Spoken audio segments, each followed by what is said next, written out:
My name is Henry Wallace, and I'm about to tell you the most humiliating story of my 53 years on this earth. It's about love, lies, and how a woman in a small Thai town nearly destroyed everything I had left. But before I dive into this mess, let me warn you, this isn't some romantic fairy tale. This is about how desperation can make a grown man blind to the most obvious red flags, and how sometimes the person promising to change is the one who needs you to stay exactly the same. If stories like this fascinate you, hit that subscribe button now, because I've got plenty more where this came from, and trust me, you won't want to miss what's coming next. It was March 2019 when my life fell apart completely. Margaret, my wife of 26 years, had been gone for 8 months. Cancer took her piece by piece until there was nothing left but memories and an empty house in Manchester that felt more like a mausoleum than a home. The kids were grown, scattered across continents, building their own lives, calling dutifully every Sunday, but never really asking how I was holding up. How do you tell your children that their father wakes up every morning wishing he could just disappear? I'd sold the house, taken early retirement from the engineering firm, and decided that maybe a change of scenery might help. Thailand seemed far enough away from everything that reminded me of Margaret. I wasn't looking for adventure. I was running from grief, though I'd never admit that then. The train from Bangkok to Surat Thani was supposed to be a simple overnight journey. I had booked a sleeper car, planning to wake up in this coastal town I'd read about online, somewhere quiet, somewhere I could rent a small apartment and figure out what the hell I was supposed to do with the rest of my life. The train station in Surat Thani was exactly what you'd expect. Chaotic, humid, filled with the kind of energy that comes from people always on their way somewhere else. I was standing on the platform with my 2 suitcases, probably looking exactly like what I was, a lost middle-aged British man who had no business being there, when I saw her. Let me paint you a picture of who I was in that moment, because it's important you understand how ripe I was for what was about to happen. Henry Wallace, 53 years old, 6 feet tall but somehow feeling smaller every day. I'd spent my entire adult life being responsible, the husband who fixed the leaky faucets, the father who attended every school play, the engineer who double-checked every calculation because people's lives depended on getting it right. After Margaret died, responsibility became a weight I couldn't carry anymore. The routine that once gave my life structure now felt like prison bars. Wake up, make coffee for 1 instead of 2, eat breakfast while staring at the empty chair across from me, go through the motions of living while feeling absolutely nothing inside. I'd lost 20 pounds in those 8 months, not from exercise, but from forgetting to eat, from food tasting like cardboard, from the simple fact that cooking for one person felt pointless. My clothes hung loose on my frame, and I'd started wearing the same 3 shirts because choosing what to wear required more energy than I could muster. My friends back home meant well, but their sympathy had an expiration date. After the funeral, after the casserole stopped coming, after the initial flood of "how are you holding up" messages dried up, I realized I was completely alone in a way I'd never experienced before. Margaret hadn't just been my wife. She'd been my social coordinator, my emotional anchor, my reason for getting up in the morning. So when I made the decision to leave everything behind and fly to Thailand, it wasn't brave or adventurous, it was desperate. I figured if I was going to be miserable and lost, I might as well be miserable and lost somewhere warm, somewhere none of the neighbors would give me those pitying looks every time I walked to the mailbox. I had a decent pension, the house had sold for more than expected, and I'd always been careful with money. I could afford to live modestly in Southeast Asia for years if I wanted to. What I couldn't afford was another day in Manchester, surrounded by ghosts and the suffocating weight of a future I'd never planned for. The truth is, I was vulnerable in ways I didn't even recognize then. I was a man who'd built his entire identity around being needed, and suddenly nobody needed me at all. I was grieving not just the loss of my wife, but the loss of my purpose, my relevance, my sense of place in the world. Standing on that train platform in Surat Thani, sweating through my shirt in the tropical heat, clutching my suitcases like they contained everything I had left, which they basically did, I was the perfect target for someone looking to exploit loneliness and desperation.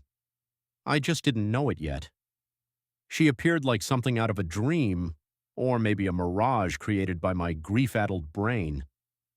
Ornapa was 28 years old, though she looked younger, with the kind of natural beauty that doesn't need makeup or expensive clothes to make an impact. Her hair fell in waves past her shoulders, black as midnight, and when she smiled at me from across the platform, it was the first time in months that I'd felt anything resembling warmth in my chest. She was struggling with what looked like 3 oversized bags and a broken suitcase wheel, clearly as out of place as I was, but for different reasons. Without thinking, maybe because helping people was still hardwired into my DNA from decades of marriage, I approached her and offered assistance in my broken tie, which probably sounded like a toddler trying to order food. "You need help?" I managed, pointing at her bags. Her English was much better than my Thai, thankfully. "Oh, you are so kind," she said, and there was something in her voice, a gentleness that I hadn't heard directed at me in so long. "My suitcase, it breaks just now. I don't know what to do." She was traveling to visit her sister, she told me, though the details were vague. "Family troubles," she said. "Money problems back home in her village near the Cambodian border." She spoke about her struggles with an openness that surprised me. How she'd been working in Bangkok but lost her job. How she was hoping her sister could help her find work in Surat Thani. As we waited for her sister to pick her up, we sat on a bench outside the station and she listened, really listened, as I told her about Margaret, about feeling lost and purposeless, about not knowing what I was supposed to do with the rest of my life. She didn't offer empty platitudes or try to fix me. She just listened, and occasionally reached over to touch my arm in a gesture of comfort that felt both innocent and electric. "You have kind heart," she said simply. "I can see this. Your wife, she was lucky woman." It had been so long since anyone had seen anything good in me that her words hit me like a physical blow. I actually felt tears threatening, which embarrassed me, but she just handed me a tissue from her bag without making it awkward. When her sister's pickup truck arrived, Ornapa hesitated before getting in. Maybe you like to see Surat Thani? I can show you good places, help you find apartment." She wrote her phone number on a piece of paper in careful English letters. "I know you just lost someone important. Maybe we help each other not be so alone." Standing there in the Thai heat, holding this small piece of paper with her number on it, I felt something I'd almost forgotten was possible. Hope. Not the grand, sweeping hope of youth, but the quiet, desperate hope of a man who'd been drowning and suddenly saw something that might be driftwood. I watched her drive away in that dusty pickup truck, and for the first time since Margaret's funeral, I actually looked forward to tomorrow. I had no idea that this beautiful, gentle woman who seemed to understand my pain so perfectly was about to become my obsession, my salvation, and ultimately my near destruction. The paper with her number felt like a lifeline in my pocket as I found a taxi to take me to the small hotel I'd booked online. I didn't call her that night, or even the next day, but I thought about her constantly, the way she'd listened to me, the way her hand had felt on my arm, the way she'd made me feel seen and valued for the first time in months. I had no idea that meeting Ornapa would be both the best and worst thing that could have happened to me in that fragile state. All I knew was that for the first time since Margaret's death, I wasn't completely alone in the world. Someone knew my name, someone had my story, someone had shown me kindness without expecting anything in return, or so I thought. I called Ornapa on the 3rd day, using the excuse that I needed help finding a long-term apartment rental. My hands were actually shaking as I dialed her number. When was the last time I'd been nervous about calling a woman? Probably never, since Margaret and I had met in university when we were both barely 20. She seemed genuinely happy to hear from me, which was both thrilling and terrifying. We met at a small cafe near the city center, and seeing her again confirmed what I'd hoped wasn't just loneliness playing tricks on my mind. She really was beautiful, really was kind, and really did seem to enjoy my company. Over iced coffee and sticky rice, she told me more about her life.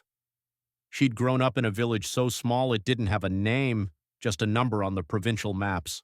Her parents had died in a motorcycle accident when she was 18, a story that made my chest tighten with recognition of loss. She'd moved to Bangkok to work, sending money back to help raise her younger siblings who were now living with their aunt. But Bangkok is expensive, she explained, stirring sugar into her coffee with delicate movements that I found mesmerizing. And the work, it's not good work. I want something different, something better. I didn't ask for details about her work in Bangkok. Looking back, that was my first major mistake, not from curiosity, but because I was already falling into the trap of seeing only what I wanted to see. She helped me look at apartments that afternoon, translating for landlords and helping negotiate reasonable rates. She had an eye for practical things I would have missed: which neighborhoods were safe, where to buy groceries, how the bus system worked. More than that, she made the whole process feel less overwhelming, less like I was a displaced stranger and more like I was just a person finding his place in a new city. The apartment we settled on was small but clean, with a balcony overlooking a street market that came alive every morning before dawn. As we stood on that balcony in the late afternoon heat, watching vendors set up their stalls for the evening rush, Ornapa said something that should have been my second warning sign. "You are a very kind man, Henry." Very generous. Some people, they see kindness and they think, opportunity. She looked at me seriously. "You must be careful who you trust here. Not everyone has good heart like you." At the time, I thought she was protecting me from other potential scammers. I didn't realize she was telling me exactly who I should be worried about while simultaneously making herself seem like my protector. Over the next 2 weeks, we fell into an easy routine. She'd text me good morning messages that made me smile before I was fully awake. We'd meet for lunch or dinner, sometimes just coffee. She'd show me hidden temples, take me to local markets where I was the only foreigner, introduce me to street food that was so good I wondered why I'd spent 53 years eating bland British cuisine. But more than the places she showed me, it was the way she made me feel. For the first time since Margaret's diagnosis, I felt like a man instead of just a widower. Ornapa laughed at my terrible jokes, asked about my life back in Manchester, seemed genuinely interested in my stories about engineering projects and raising kids. She made me feel interesting, relevant, desired. The physical connection developed slowly, which made it feel more real, more meaningful. First, it was her hand on my arm when she laughed, then holding hands as we walked through the night market. The first time she kissed me under the lights of a street food vendor while the smell of grilled fish and jasmine flowers filled the air, I felt like I was 20 years old again. But even in those early golden days, there were signs. She was always vague about her living situation, always staying with different friends or her sister, never able to have me over. She had expensive taste for someone who claimed to be struggling financially: designer handbags, jewelry that caught the light in ways that suggested real gold, shoes that I later learned cost more than most people in Surat Thani made in a month. And there were the phone calls, always in Thai, always requiring her to step away from wherever we were sitting, always leaving her slightly agitated when she returned, though she'd explain it away as family drama or problems with her former job in Bangkok. "My sister's husband, he drinks too much," she'd say. Or, "My old boss, he still owes me money, keeps promising to pay but never does." I believed every explanation because I wanted to believe them, because this beautiful, attentive woman was making me feel alive again, and I wasn't ready to question anything that might threaten that feeling. 3 weeks after we met, she told me she loved me. We were sitting by the river watching longtail boats navigate between the bridges when she turned to me with tears in her eyes and said, "Henry, I think I love you. I know maybe too fast, but I cannot help my heart. I should have been cautious. I should have remembered that I was vulnerable, that healthy relationships don't typically involve declarations of love after 21 days. Instead, I felt like I'd won some cosmic lottery." "I love you too," I told her, and meant it with every fiber of my lonely, desperate, healing heart. That was the moment I truly began to lose myself. Love, I discovered, makes you stupid in ways that textbooks can't teach and experience can't prepare you for. When you're 53 years old and you think you found your second chance at happiness, you don't ask hard questions. You don't investigate inconsistencies. You don't protect yourself from the very real possibility that you're being played by an expert. After Ornapa told me she loved me, everything accelerated. Suddenly, she was staying at my apartment most nights, filling the space with her presence, her laughter, her belongings scattered around in a way that made the place feel like a home instead of a hotel room where I was hiding from my grief. She cooked for me, real Thai food, not the tourist versions I'd been eating. She'd wake up early to buy fresh ingredients from the market, then spend hours in the tiny kitchen creating meals that were better than anything I'd ever tasted. Watching her cook, humming softly to herself, moving around the kitchen like she belonged there, I felt a contentment I hadn't experienced since the early days of my marriage to Margaret. But contentment came with a price, though I didn't recognize it as such at the time.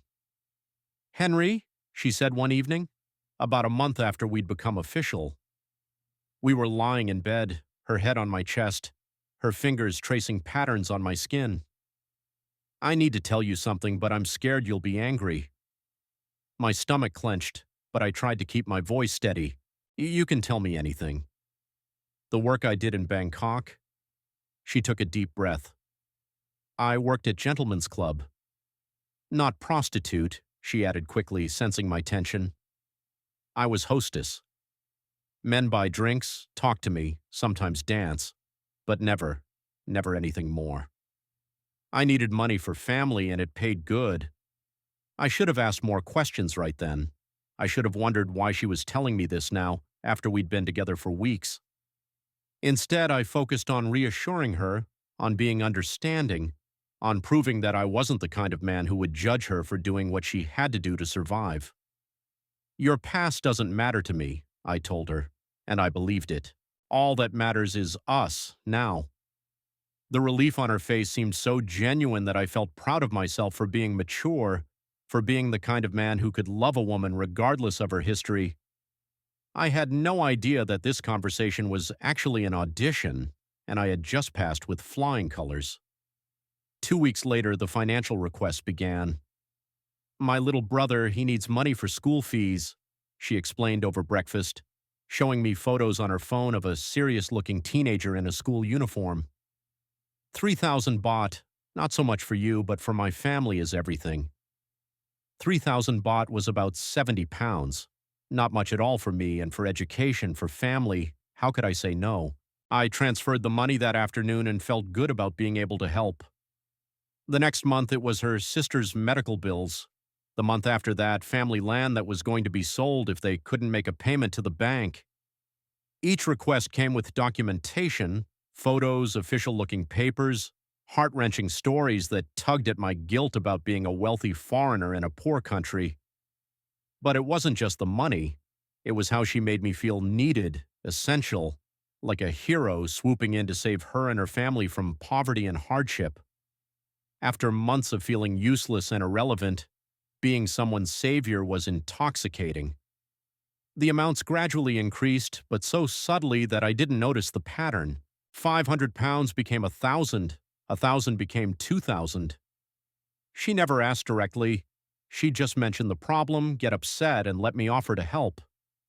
When I transferred money, her gratitude was overwhelming, physical, emotional.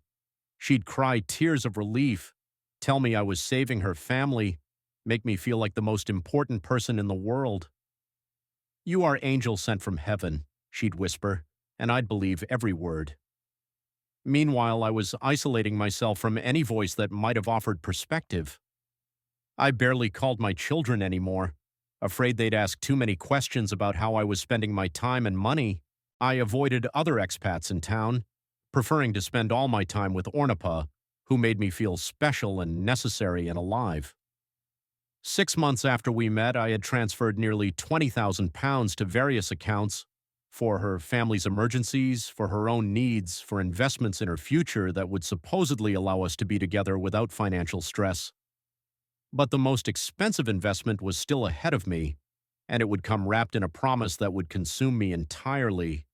The promise that she would leave her old life behind completely, that she would be mine alone, that we could build something real together if I could just help her escape the world she'd been trapped in before we met.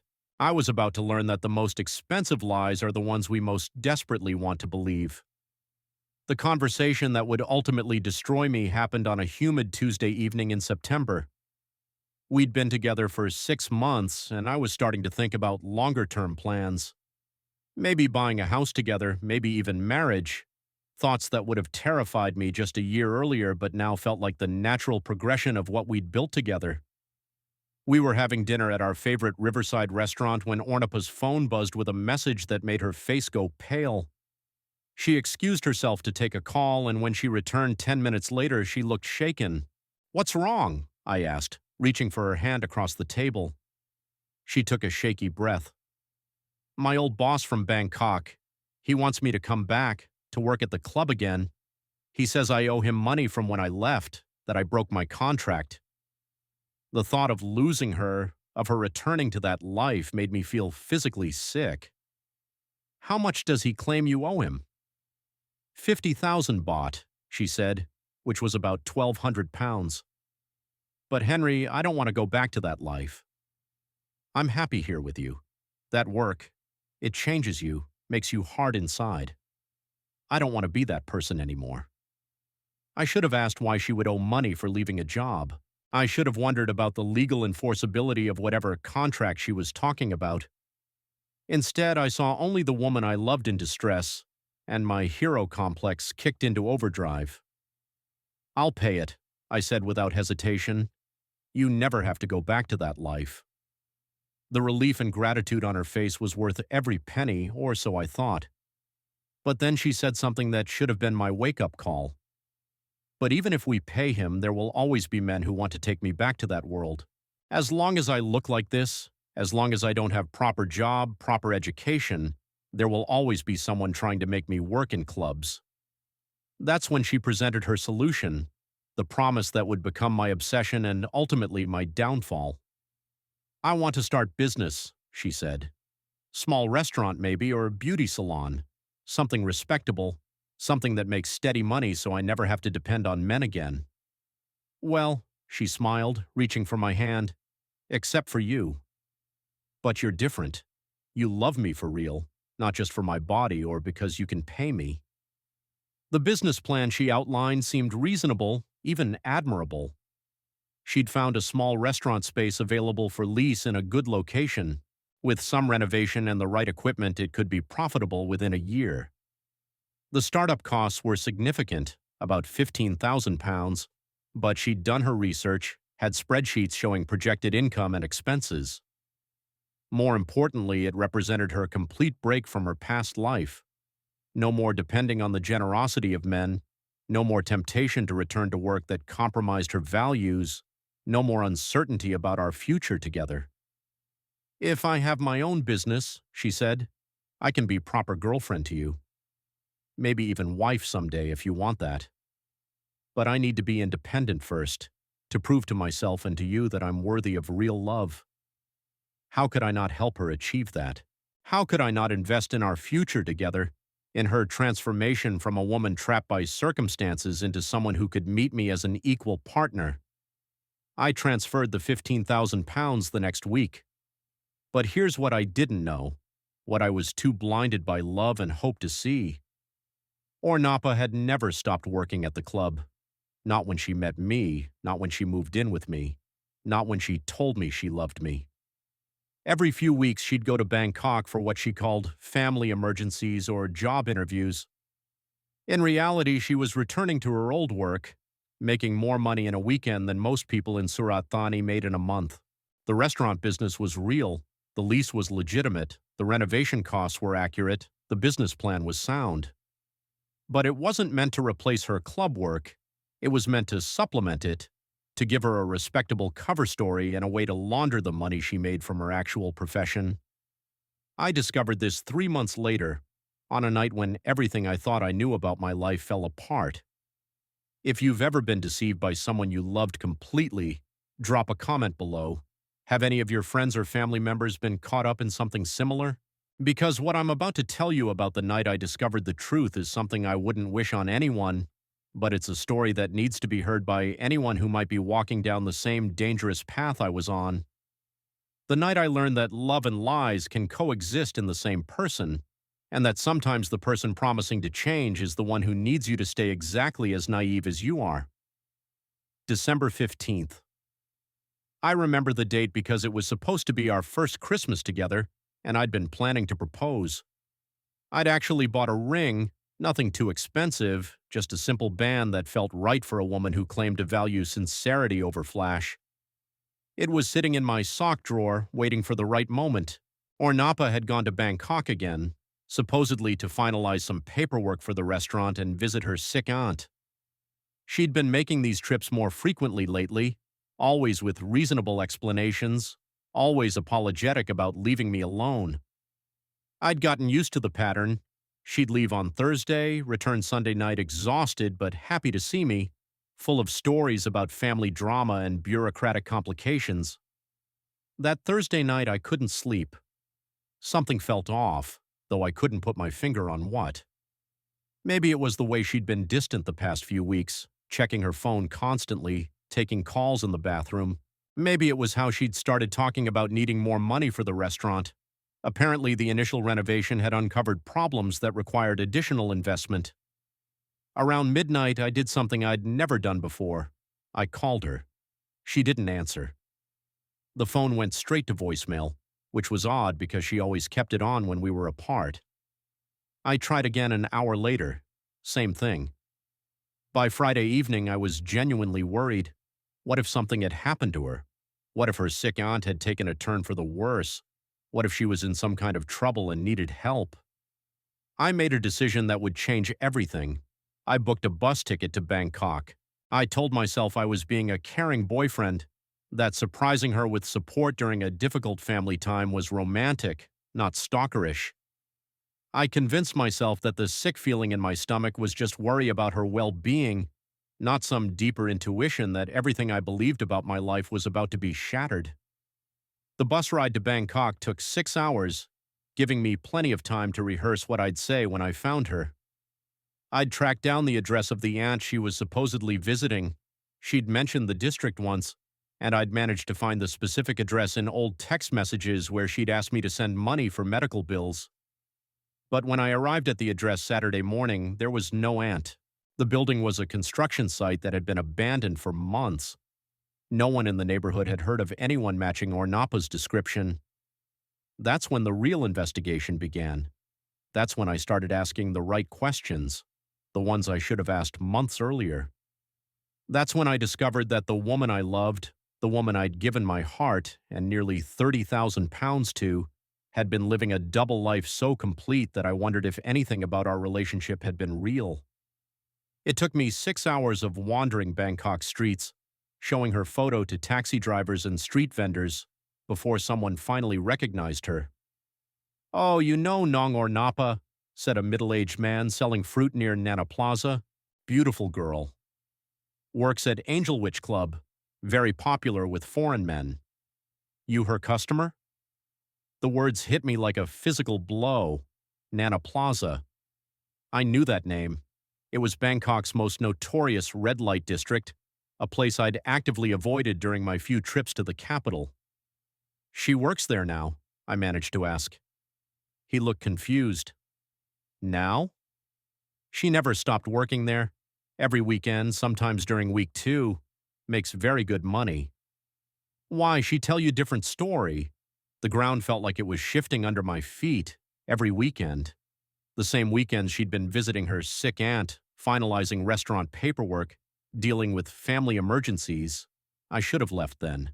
I should have taken the next bus back to Surat Thani, packed my belongings, and disappeared from Thailand entirely.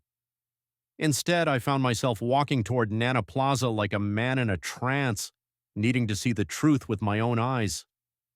Angel Witch Club was exactly what you'd expect. Neon lights, loud music, and beautiful young women in revealing outfits serving drinks to older foreign men. I sat at the bar nursing a beer I didn't want, scanning the room for a face I hoped I wouldn't find. She appeared around 10 o'clock wearing a dress I'd never seen before, her hair styled differently, her makeup heavier than she ever wore with me. She was laughing with a German man in his 60s sitting close to him, her hand on his thigh, giving him the same attentive smile she'd given me when we first met. I watched for 20 minutes before she noticed me. The look on her face when our eyes met across that smoky room, it wasn't guilt or shame or even surprise. It was annoyance, like I'd interrupted something important. She excused herself from the German man and walked over to me with the confident stride of someone who owned this space, who belonged here in a way she'd never belonged in my small apartment in Surat Thani. "Henry," she said, her voice calm, almost cold. "What are you doing here?" What was I doing there? I was a 53-year-old man who'd been played for a fool by an expert, sitting in a strip club in Bangkok, confronting the woman I'd planned to marry about a lie so complete that I was starting to question my own sanity. "I was worried about you," I said, hating how pathetic I sounded. "You weren't answering your phone." "I came to check on your aunt." She actually laughed, not the gentle, affectionate laugh I knew, but something harder, more calculating. "My aunt is fine. Always has been. Look, Henry, you weren't supposed to find out like this. Find out like this. As if there was a better way to discover that your entire relationship was built on lies. What happened next was the beginning of the end, not just of our relationship, but of my ability to trust my own judgment about anything ever again. We need to talk," Ornapa said, glancing around the club nervously. "But not here. Give me 1 hour to finish with my customer and I'll meet you at the hotel across the street." Customer. The word stabbed through me like a blade. This German man wasn't just someone she was having drinks with. He was paying for her time, her attention, her company. And I was being asked to wait my turn. I should have walked away right then. I should have had enough self-respect to refuse to participate in whatever twisted conversation she thought we needed to have. Instead, I found myself nodding like an obedient dog and walking to the hotel she'd mentioned, where I sat in the lobby for an hour and 15 minutes, watching the clock and slowly losing my mind. When she finally appeared, she'd changed clothes, back to the simple dress and minimal makeup look she wore with me. It was like watching someone put on a costume, transforming from the confident club hostess back into the vulnerable woman who supposedly needed my protection. "I can explain everything," she said as we sat in a corner of the hotel's dimly lit bar. "Can you?" My voice sounded strange to my own ears, like it was coming from underwater. "Can you explain why you told me you left that life behind? Can you explain why you've been taking money from me while still working at the club? Can you explain what any of this relationship has meant to you?" She sighed, suddenly looking older, tireder. "Henry, you don't understand how hard it is for a woman like me. I have family depending on me. I have debts you don't know about. The club work, it pays in one night what the restaurant makes in a week. So the restaurant is real." "Of course it's real. You can see it yourself. I'm trying to build legitimate business, but these things take time. Meanwhile, I still have responsibilities." I felt like I was having a conversation in a foreign language, where I understood the individual words but couldn't grasp the meaning. "But you told me you loved me. You said you wanted to leave that life behind." "I do love you," she said, and for a moment she sounded like the Ornapa I thought I knew. "You're kind and generous and you make me feel safe. But love doesn't pay my brother's school fees or my grandmother's medicine or the debt I owe to people who aren't as patient as you are." "What debt? What people?" That's when she told me about the loan sharks, about money she'd borrowed before we met to pay for her father's funeral, money that came with interest rates that would make payday lenders blush. About people who didn't care that she had a Farang boyfriend now, who expected their payments regardless of her changing circumstances. "How much?" I asked, though I was starting to suspect I didn't want to know. 200,000 baht, she said quietly. About 5,000 pounds. But with interest, penalties for late payments, it's closer to 300,000 now. I stared at her across the table, this beautiful woman who'd made me feel alive again, who'd convinced me that I could have a second chance at happiness, and realized that I'd never actually known her at all. Every conversation we'd had, every intimate moment we'd shared, every declaration of love, all of it had been filtered through this underlying desperation that she'd never revealed. "So what are you asking me to do?" I said. "Help me get free of them," she said simply. "Pay off the debt and I really will leave the club behind. I promise you, Henry. Give me this one chance to start over completely. 300,000 baht, about 7,000 pounds. Not enough to bankrupt me, but enough that I'd have to dip into my savings, maybe sell some investments. Enough that I'd be financially committed to her in a way that would make leaving her feel like throwing good money after bad. And if I don't?" Her face hardened slightly. "Then I stay trapped. I keep working at the club because I have to, not because I want to. And eventually you'll get tired of sharing me with other men, and you'll leave, and I'll be exactly where I was before I met you." It was masterful, really. She was simultaneously the victim of circumstances beyond her control and the only person who could save our relationship. She was asking for my help while making it clear that refusing meant losing her forever. "I need time to think," I said. "Of course." "But Henry—" She reached across the table and took my hand, her touch still electric even after everything I'd learned. "Don't think too long. These people I owe money to, they're not patient forever, and the longer I work at the club, the harder it becomes to leave. This world, it changes you. I can feel it happening already, becoming harder, more cynical. I don't want to lose the part of me that can love you the way you deserve to be loved." I left Bangkok the next morning more confused than I'd ever been in my life. Part of me was furious at being deceived, at having my trust exploited so thoroughly, but part of me, the part that was still desperately lonely, still grieving, still grateful for any affection, wanted to believe that everything she'd told me was true. Maybe she really had been trying to protect me from the harsh realities of her situation. Maybe she really did love me in whatever way someone in her circumstances could love. Maybe paying off her debt really would set us both free to build something real together. Or maybe I was just a middle-aged fool being expertly manipulated by a woman who understood exactly how desperate I was for connection, for purpose, for someone to need me. The bus ride back to Surat Thani took 6 hours. By the time I reached my apartment, I'd made my decision, one that would lead to the darkest period of my adult life and teach me lessons about human nature that I wished I could unlearn. I transferred the money 3 days after returning from Bangkok. 300,000 baht plus an extra 50,000 just to be safe. About 8,000 pounds total. It represented nearly a quarter of my liquid savings, money I'd planned to use for a small house purchase, or maybe a trip back to England to see my grandchildren.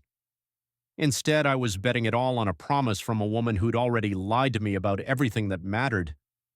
But I told myself it was an investment in our future, in her freedom, in the possibility that love could triumph over circumstance if you were just brave enough and generous enough to make it happen.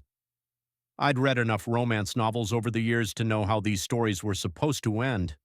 The damaged woman is saved by the patient, understanding man, and together they build something beautiful from the ashes of her difficult past. Real life, as I was about to learn, follows different rules. For 2 weeks after the money transfer, everything seemed perfect. Ornapa was more attentive than she'd ever been, more loving, more present. She stopped taking those mysterious phone calls, stopped checking her phone constantly. She cooked elaborate meals, massaged my shoulders when I was tense, made love to me with an intensity that felt like gratitude made physical. "You saved me," she whispered one night as we lay in bed, her head on my chest. "No one has ever loved me enough to save me before." I felt like a hero. I felt like the protagonist of my own love story, the middle-aged widower who'd found purpose and meaning by rescuing a woman from a life she'd never chosen. Then came the first crack in the fantasy. "Henry," she said on a Tuesday morning, looking up from her phone with a worried expression, "I have problem." My stomach clenched automatically now whenever she said those words. "What kind of problem?" "The people I paid the debt to, they say I still owe them money. They say the amount I paid was just the principal, that I still owe interest and penalty fees. I felt the world tilt slightly. How much? 100,000 baht, about 2,500 pounds.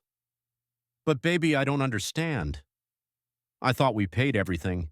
Maybe there was mistake. Maybe there was a mistake.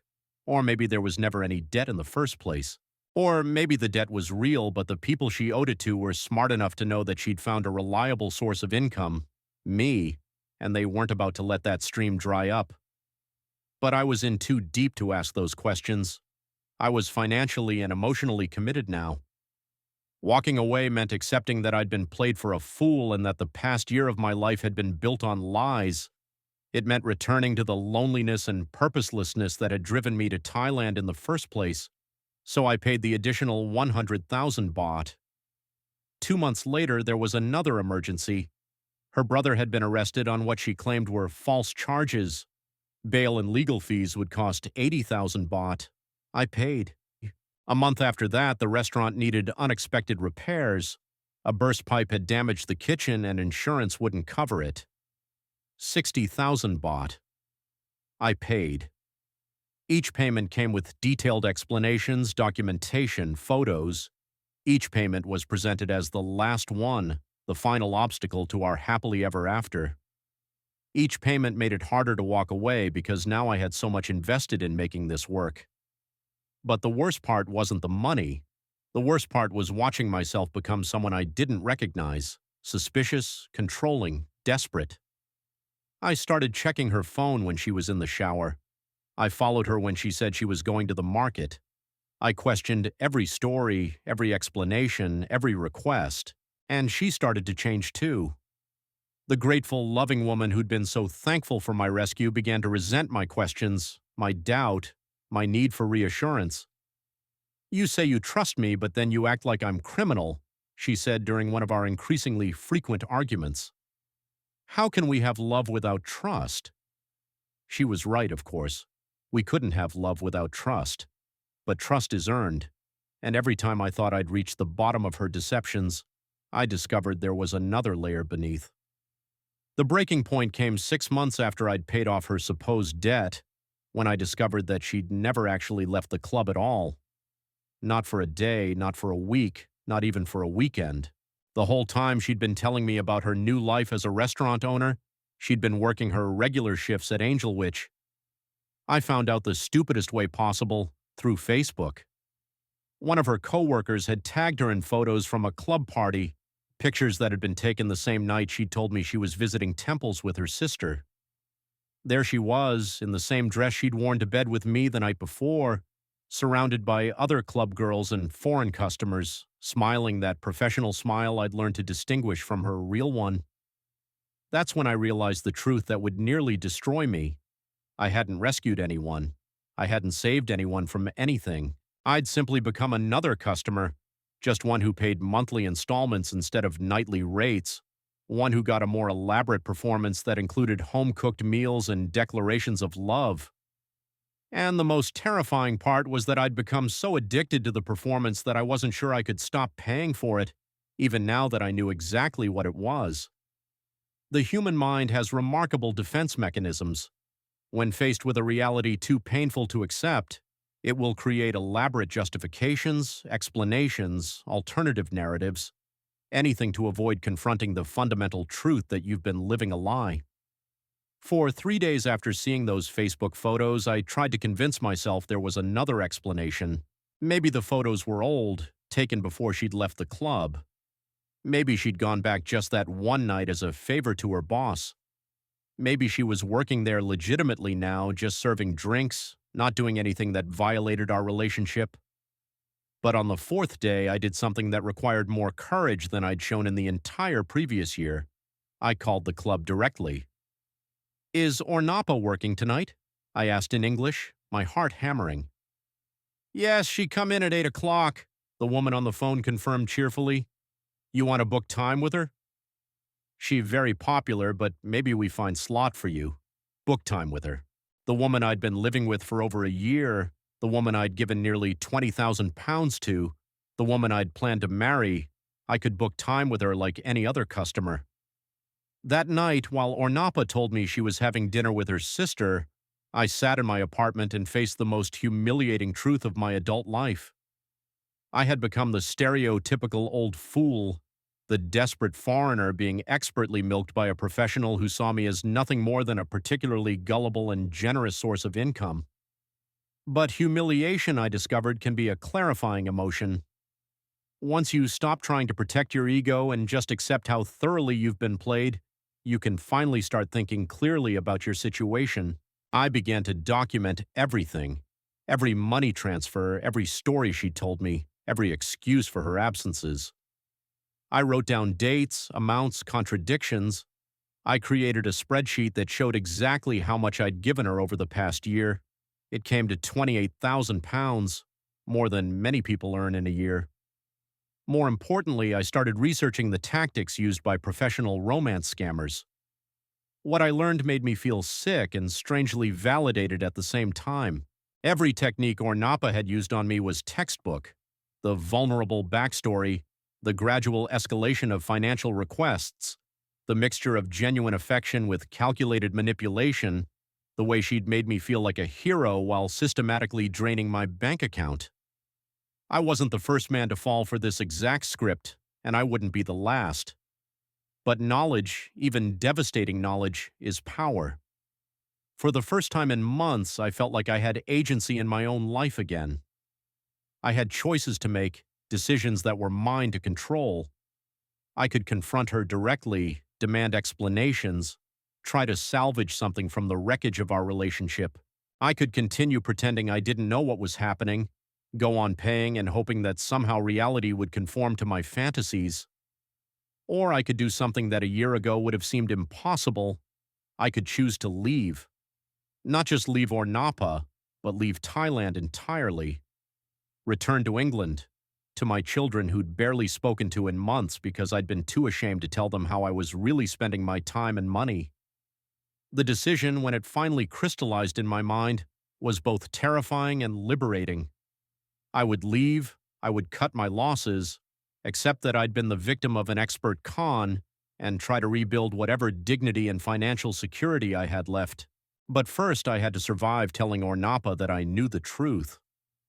I chose to do it on a Sunday morning when she was relaxed and off guard, making breakfast in my kitchen while humming a Thai pop song. She looked so domestic, so genuinely content, that for a moment I almost lost my nerve. "Ornapa," I said, setting my coffee cup down with deliberate care. "We need to talk." Something in my tone made her turn around, spatula still in hand. "What about your work at Angel Witch? About the fact that you never stopped working there?" The change in her face was instant and complete. The soft, loving expression vanished, replaced by something harder, more calculating. It was like watching a mask slip off to reveal the person who'd been hiding underneath all along. "Who told you that?" she asked, her voice sharp. "Does it matter? Is it true?" For a long moment, we stared at each other across the kitchen. Then she shrugged, turned back to the stove, and said in a tone I'd never heard from her before, "So what if it is? So what if it is?" Not denial, not explanation, not even an apology.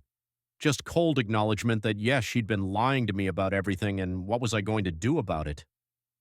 "So what if it is?" I repeated, feeling something break inside my chest. "Ornapa, I've given you nearly £30,000 based on promises that you were leaving that life behind." She turned around again, and now she looked annoyed, like I was being unreasonably demanding. "And I used that money for good things. For my family, for the restaurant, for making my life better." "What you think? That money disappears?" "I think you've been taking money from me while still working as a prostitute." The word hung in the air between us like a weapon. I'd never said it out loud before, never forced either of us to confront what her hostess work actually entailed. "I'm not prostitute," she snapped. "I provide company, entertainment. What customers want to do after, that's different business. Different business that you're still doing while living with me, while telling me you love me, while taking my money under false pretenses." That's when her strategy shifted, and I got my first glimpse of what would become weeks of psychological warfare designed to keep me trapped in the situation. "Henry," she said, her voice softer now, more like the woman I'd fallen in love with. "You think this is easy for me? You think I enjoy having old men touch me, having to smile and laugh at their stupid jokes? I do this because I have no choice. My family depends on me. But what I have with you, that's real. That's different. How is it different if you're still doing the same work? Because with you, I don't have to pretend. With you, I can be myself. With you, the love is real." It was a masterful performance, and despite everything I now knew, I felt myself wavering. Because what if she was telling the truth about her feelings? What if the financial deception was separate from whatever emotional connection we'd built? But then she said something that shattered any remaining illusions I might have had. "Besides," she added, almost casually, "you knew what I was when you met me. You knew I worked at clubs. If you choose to pretend different, that's your choice, not my lie." The gaslighting was so smooth, so confident, that for a moment I actually questioned my own memory. Had I known?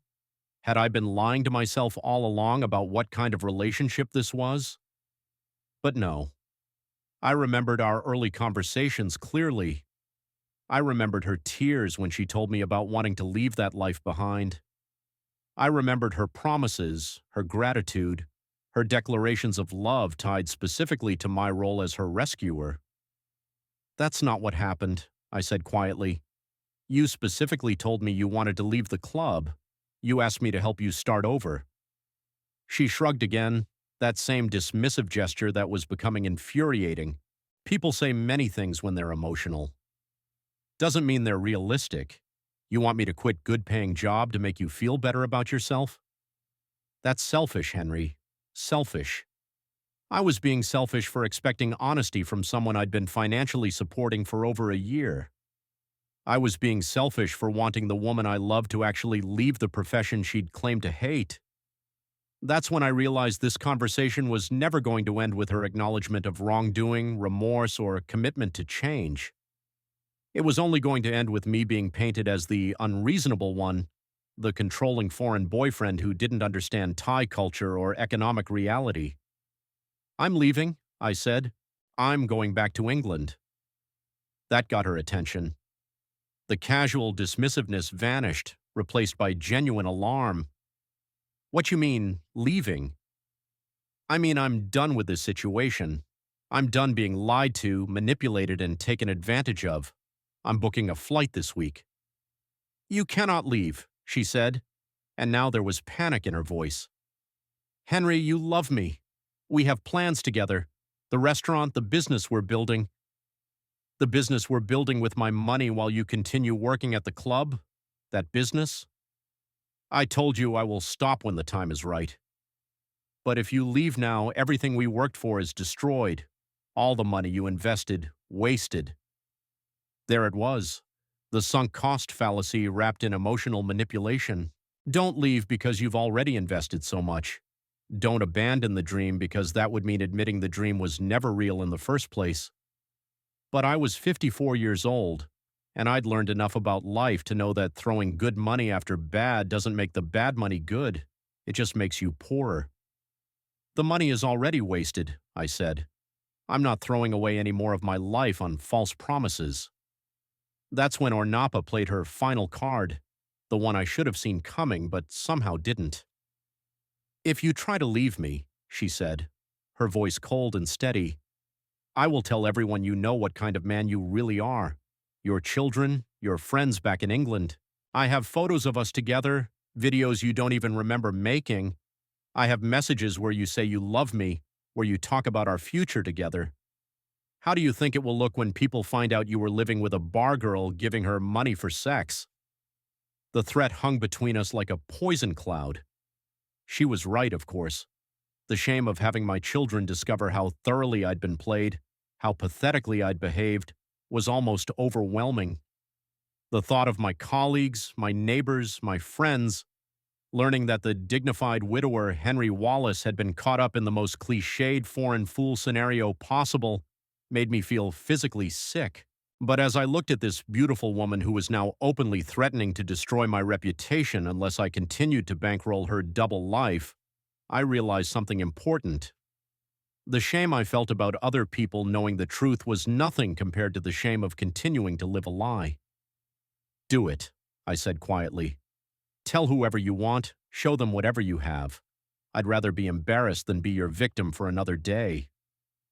The look of shock on her face told me everything I needed to know. She'd been so confident that shame would keep me trapped, that fear of exposure would override my desire for freedom. She'd never considered that I might choose humiliation over continued exploitation. That was the moment I finally started to win this war. Not because I was smarter or stronger than she was, but because I'd finally reached the point where my need for truth mattered more than my need to protect my image. But winning, I was about to discover, would cost me more than I'd ever imagined possible. What followed was 3 of the most psychologically brutal weeks of my life. Ornapa didn't make her threats idle ones. She began a campaign of harassment and intimidation that was clearly designed to break my resolve and force me back into compliance. It started with the photos. She sent them to my email, my Facebook, my phone, pictures of us together that she'd taken without my knowledge, intimate moments that looked sordid and pathetic when stripped of their emotional context. There I was, a gray-haired man old enough to be her father, holding hands with a woman young enough to be my daughter, looking exactly like every stereotype of the desperate Western man buying affection in Southeast Asia. But worse than the photos were the messages. Long, detailed emails describing our relationship from her perspective, painting me as a controlling, possessive foreigner who'd tried to buy her love and then turned vicious when she wouldn't abandon her independence for his fantasy of domestic bliss. The really insidious part was how much of it was true. I had tried to control her, I had been possessive, I had attempted to purchase a complete transformation of her life to suit my needs. The lies were woven so skillfully through the truth that even I began to question whether I was the victim or the villain in this story.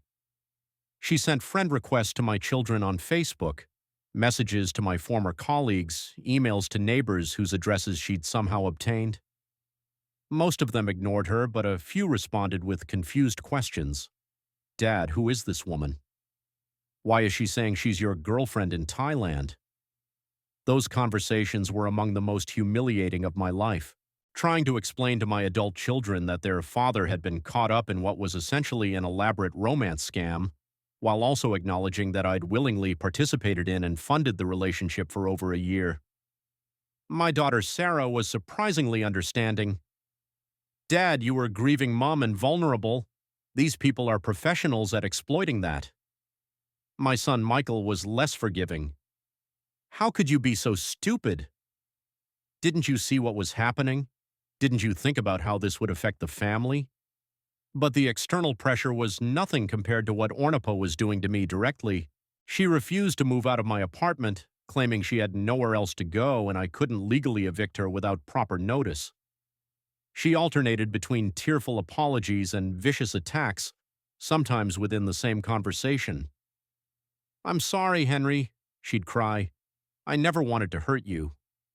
I do love you, just not the way you needed me to love you. Can't we find a way to make this work?"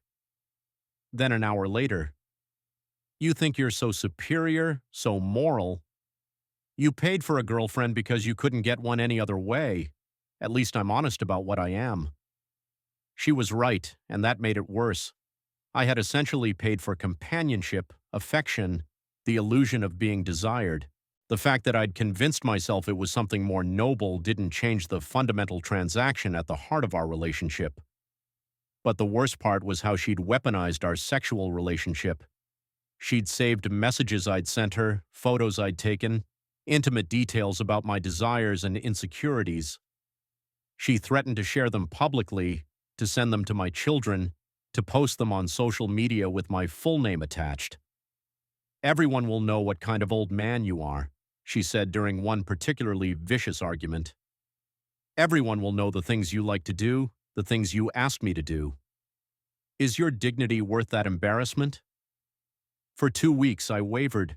The thought of my children, my grandchildren, seeing me exposed as a pathetic old fool who'd paid a young woman for sex and companionship was almost unbearable. Maybe I could find a way to salvage the situation, to transition to some kind of arrangement that acknowledged the reality of our relationship while preserving my dignity. But then something happened that clarified everything. I got a call from another British man living in Bangkok. "You don't know me," he said, "but I heard about your situation through the expat community. I went through something very similar with the same woman about 2 years ago. Different name, same story, same tactics. His name was David, he was 61 years old, and his story was almost identical to mine. He'd met Ornapa at a different club, been told the same lies about wanting to leave that life behind, given her nearly £15,000 over 8 months before discovering she'd never stopped working. When I tried to leave, he told me, she did exactly what she's doing to you. Threats, blackmail, public humiliation. I gave in and stayed for another 6 months before I finally got the courage to just disappear. Disappear? Packed everything while she was at work, flew back to England the next day, changed my phone number, deleted all my social media accounts. It was the only way to break free cleanly. But didn't she follow through on her threats? She tried to for a while, but here's the thing. These women usually have multiple victims going at the same time. She can't invest too much energy in harassing someone who's no longer paying her bills. There are always new targets, fresh sources of income to cultivate. That conversation was my salvation. Knowing that I wasn't the first, that this was a pattern, that escape was possible, it gave me the strength to do what I should have done weeks earlier. I began planning my exit like a military operation. I researched flights, arranged for money transfers, contacted my bank to warn them about potential fraud attempts. I packed one suitcase with essentials and arranged for a shipping company to collect the rest of my belongings after I'd left the country. Most importantly, I wrote letters to my children, my few close friends, and my former colleagues, explaining the situation in my own words before Ornapa could control the narrative. I acknowledged my mistakes, my vulnerability, my poor judgment, but I also made it clear that I was the victim of an elaborate and professional scam. "I'm not proud of how I've behaved this past year," I wrote to my daughter, "but I'm also not ashamed of being human, of grieving, of wanting connection badly enough to ignore obvious warning signs. What I am ashamed of is how long I let fear and pride keep me trapped in a situation that was destroying me." On a Tuesday morning in March, while Ornapa was at the gym, I put my plan into action. I took a taxi to the airport, flew to Bangkok, then caught the first available flight to London. By the time she returned to the apartment, I was 30,000 feet above the Indian Ocean, finally free from the most toxic relationship of my life. The phone calls and messages started as soon as she discovered I was gone. Rage, threats, promises to track me down, warnings that she would destroy my reputation if I didn't return immediately. I blocked her number, deleted my social media accounts, and for the first time in over a year, I slept peacefully through the entire night. But escape, I was about to learn, was only the beginning of my recovery. The real work of rebuilding my life, my self-respect, and my ability to trust my own judgment was still ahead of me. Returning to England after nearly 2 years in Thailand felt like waking up from a fever dream. Everything was exactly as I'd left it. The gray skies, the familiar accents, the ordered predictability of British life. But I was completely different. I was a man who'd learned things about himself that he wished he could unlearn, who'd discovered depths of stupidity and desperation he'd never imagined possible. My daughter Sarah met me at Heathrow, and the look in her eyes, part relief, part pity, part lingering disappointment, told me everything I needed to know about how thoroughly I'd damaged my family's image of me. "Are you okay, Dad?" she asked as we drove through London traffic. "I don't know," I answered honestly. "I don't think I will be for a while." She'd found me a small flat in Manchester, close to where I used to live, but far enough away that I wouldn't constantly be confronted with memories of my life with Margaret. It was furnished with the basics, clean and comfortable, but it felt like a temporary shelter for a refugee from his own bad decisions. The first few weeks were the hardest. Without Ornapa's constant drama and demands, without the daily cycle of hope and disappointment that had defined my existence in Thailand, I had nothing but silence and my own thoughts. I'd wake up every morning expecting to find a good morning message on my phone, then remember that I'd blocked her number, that this chapter of my life was finally over. But closure, I discovered, is different from healing. Just because I'd escaped the situation didn't mean I understood it, and just because I'd stopped the financial bleeding didn't mean I'd recovered from the emotional damage. I became obsessed with understanding what had happened to me. I read everything I could find about romance scams, psychological manipulation, the specific vulnerabilities that make people susceptible to this kind of exploitation. I wanted to know how I'd been so thoroughly fooled, whether there had been genuine feeling on her part, whether any moment of our relationship had been real. The research was both helpful and devastating. I learned that romance scammers often develop genuine affection for their victims, not love, but a kind of professional fondness mixed with contempt. They appreciate generous targets while simultaneously despising them for being so easy to manipulate.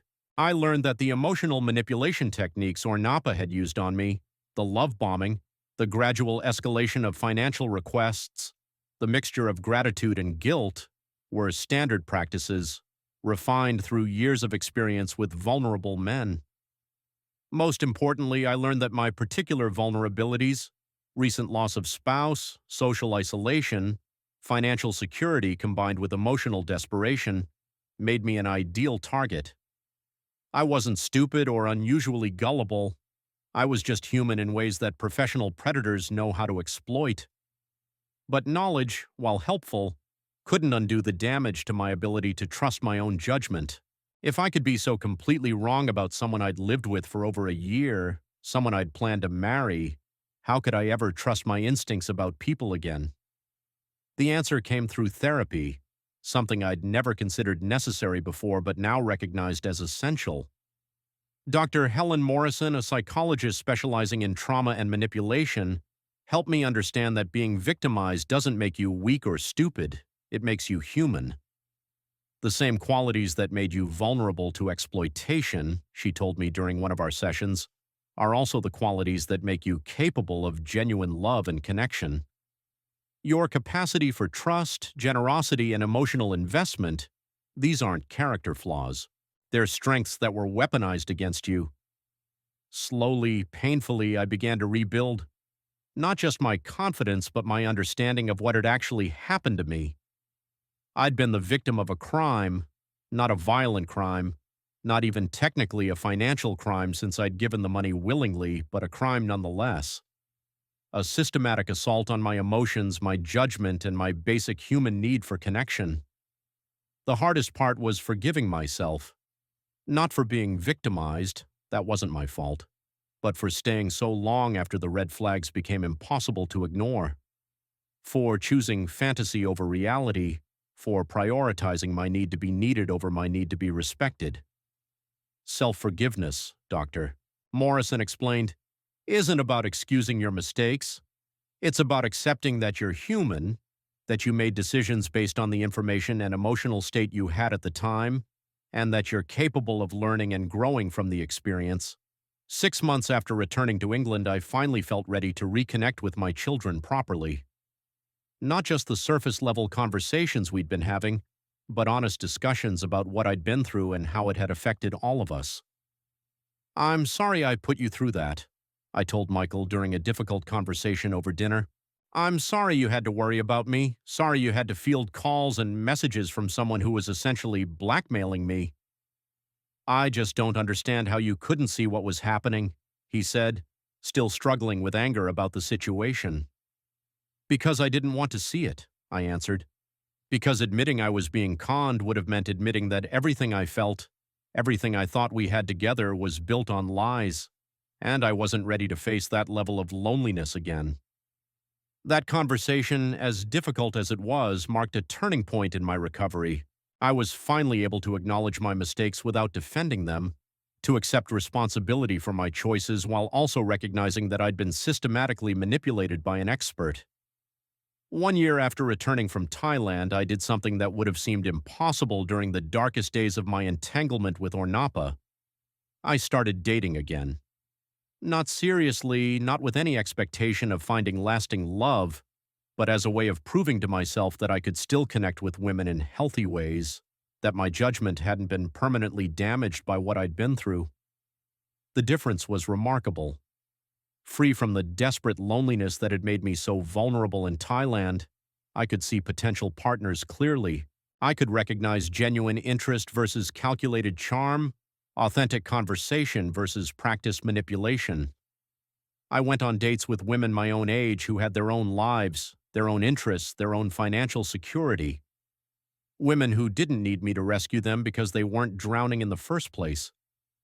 It was a revelation to discover that healthy relationships, even casual ones, felt completely different from what I'd experienced with Ornapa. There was no constant underlying tension, no need to analyze every conversation for hidden meanings, no fear that affection was conditional on financial generosity. But the most important relationship I rebuilt was the one with myself. I learned to enjoy solitude again without feeling desperately lonely. I rediscovered hobbies and interests that had nothing to do with romantic relationships. I reconnected with old friends and made new ones based on shared interests rather than mutual neediness. 2 years after escaping Thailand, I can honestly say that I'm happier and more emotionally healthy than I was even before Margaret's death. Not because I've forgotten her or moved on completely, but because I've learned to build a life that doesn't depend on someone else to give it meaning. The experience with Ornapa taught me lessons I never wanted to learn but now wouldn't trade for anything. I know now that love without honesty isn't love at all. I know that genuine relationships are built on mutual respect, not rescue fantasies. I know that being alone is infinitely better than being with someone who sees you as nothing more than a source of financial support. Most importantly, I know that it's possible to survive devastating betrayal and emerge stronger on the other side. Not unchanged, I'll never again have the naive trust that made me so vulnerable, but wiser, more resilient, more genuinely self-reliant. The man who fell for Ornapa's lies was grieving, desperate, and willing to believe anything that promised to end his pain. The man writing this story has learned that some pain is meant to be felt, processed, and integrated into your understanding of life, not escaped from at any cost. That's a lesson worth £30,000, though I wouldn't recommend learning it the way I did. As I sit here now, 3 years removed from that nightmare, writing this story that I never thought I'd have the courage to tell publicly, I want to leave you with something more valuable than just a cautionary tale. I want to give you the insights that could prevent you or someone you love from walking down the same dangerous path I did. First, understand that these scams work not because the victims are stupid, but because they target universal human needs: connection, purpose, the desire to be valued and needed. The most intelligent, successful people can fall victim to romance scams because intelligence doesn't protect you from loneliness or grief, or the fundamental human need to matter to someone else. Second, recognize that professional manipulators are exactly that, professionals. They've refined their techniques through years of practice, they understand psychology better than most therapists, and they're skilled at presenting themselves as exactly what you need them to be. Ornapa didn't just happen to be everything I was looking for. She carefully crafted herself into my ideal woman based on information I gave her about my vulnerabilities and desires. Third, accept that love at first sight, or even love in the first few months, isn't actually love, it's projection. Real love requires knowing someone fully, including their flaws, their contradictions, their capacity for both good and bad behavior. What I felt for Ornapa was intense attraction combined with gratitude for her attention, wrapped up in a rescue fantasy that made me feel important and needed. But here's what I want you to understand most of all. If you find yourself in a situation like mine, if you recognize the patterns I've described, if you're wondering whether someone in your life might be exploiting your generosity and emotions, you can get out. It's never too late to choose truth over comfort, reality over fantasy, self-respect over the fear of being alone. The shame you feel about being deceived is temporary. The damage to your finances can be recovered. But the cost of staying in a relationship built on lies, to your self-respect, your ability to trust, your fundamental sense of reality, compounds every day you delay facing the truth. I get messages now from men in similar situations, guys who found my story online and recognize themselves in my experience. Some are still in the middle of their own romance scams, sending money to women who promise to change but never do, trapped by sunk costs and the fear of admitting they've been played. To them, I say what I wish someone had said to me: your dignity is worth more than any amount of money you've already spent. Your future happiness is worth more than avoiding present embarrassment. The temporary pain of leaving is nothing compared to the permanent damage of staying. And to their families, their friends, the people who watch from the sidelines wondering how to help someone they love escape an obviously toxic situation, be patient. Be ready to listen without judgment when they're finally ready to see the truth. Don't say, "I told you so," just be there to help them rebuild. The most surprising thing about my recovery has been discovering that the experience, as traumatic as it was, actually made me a better person in many ways. I'm more empathetic now, more aware of human vulnerability, more appreciative of genuine relationships. I'm less judgmental of other people's mistakes because I understand how easy it is to make them when you're hurting and desperate. I'm also more honest, with others and with myself. I don't pretend to be stronger or wiser than I am. I don't hide my failures or present a perfect image to the world. The experience stripped away a lot of pretense and left me with a clearer sense of who I actually am versus who I thought I should be. 3 months ago, I did something I never thought I'd do. I returned to Thailand. Not to Surat Thani, not to look for Ornapa or revisit the scene of my humiliation, but to Bangkok on business. My old engineering firm had a project there and they needed someone with my experience. Walking through the streets where I'd once desperately searched for answers, sitting in cafes where I'd once agonized over Ornapa's lies, I felt something I hadn't expected: gratitude. Not for what happened to me, but for who I'd become because of it. The fearful, broken man who'd fled this country 3 years earlier had been replaced by someone more confident, more self-aware, more genuinely content with his own company. I could appreciate Thailand's beauty, its culture, its complexity without needing it to provide me with purpose or validation. On my last night in Bangkok, I walked past Nana Plaza.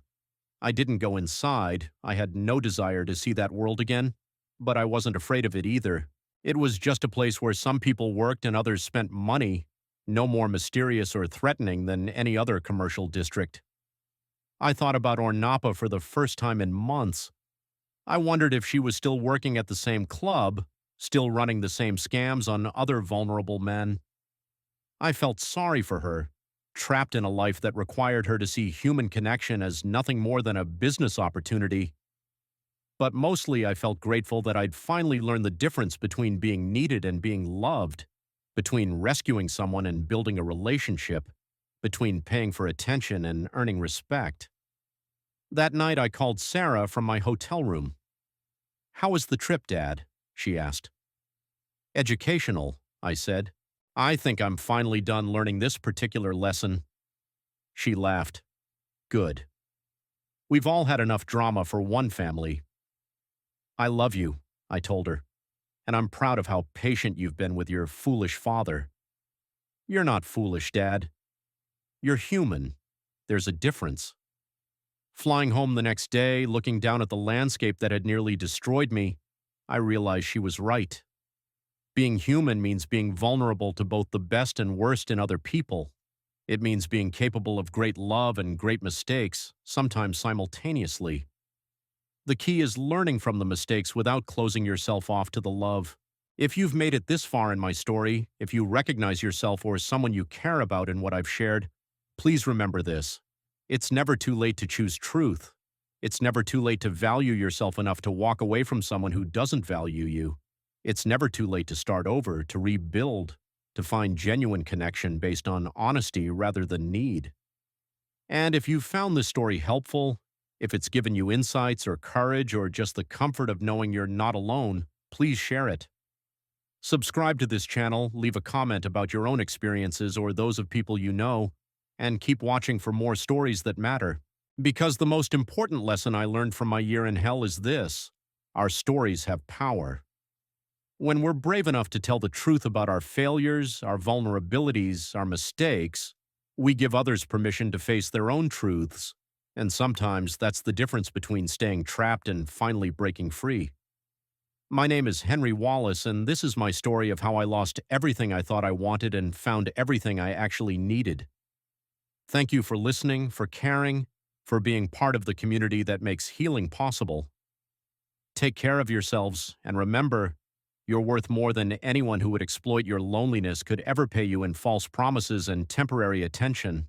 Stay strong, stay vigilant, and never be afraid to choose truth over comfort.